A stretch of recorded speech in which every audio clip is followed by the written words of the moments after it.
I definitely think that confidence as a teacher is something that you really need, because it is not easy to stand in front of a room of 26 high schoolers and know that they are judging everything that you say and do.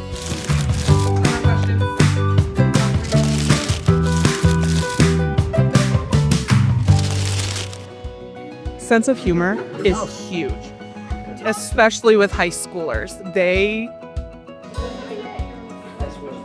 speak in sarcasm. That is their first language for every single one of them. I am Chelsea Parker. I teach high school English for the district and theater. Just the ability to kind of match their energy with that and make fun of them, make fun of myself. As long, there are kids that kids coming in and they're not going to be like, hey, why are you crying today?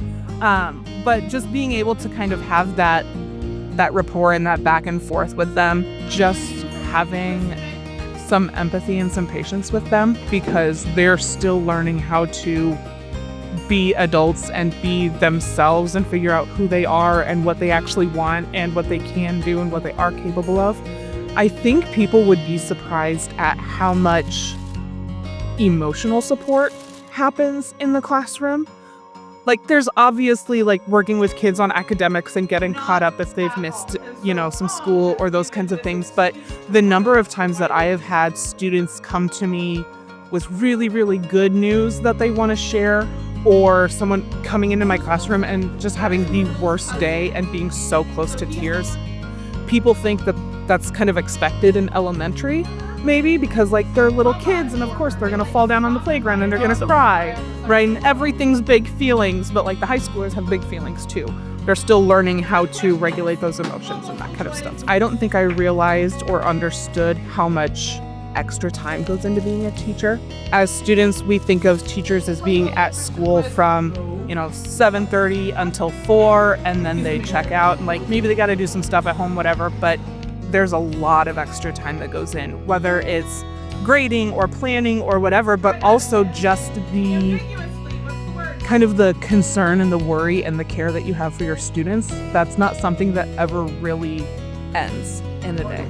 I go home after school and maybe I don't have any grading and I don't have any planning to do. I'm ready for my classes the next day, but I noticed that the one kid in my class who's usually pretty chipper was not real talkative today. And so those are just the kinds of things that I don't think I ever thought about when I was a student going into teaching, and how much care the teachers actually have for every one of the students. I love teaching the English classes.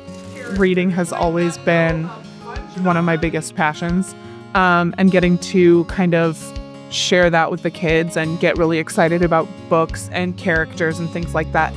There's a lot of kind of in-class discussion and in-class work, because then students can ask questions or answer the questions that their classmates have.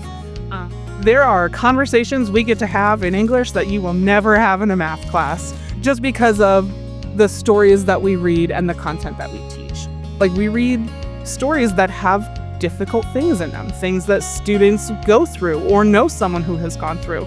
And so that's where kind of that relationship building comes in, and that emotional side of it, because we talk about really difficult things in here just because that's the nature of the class. And you're not going to do that in math. You're not going to do that in science.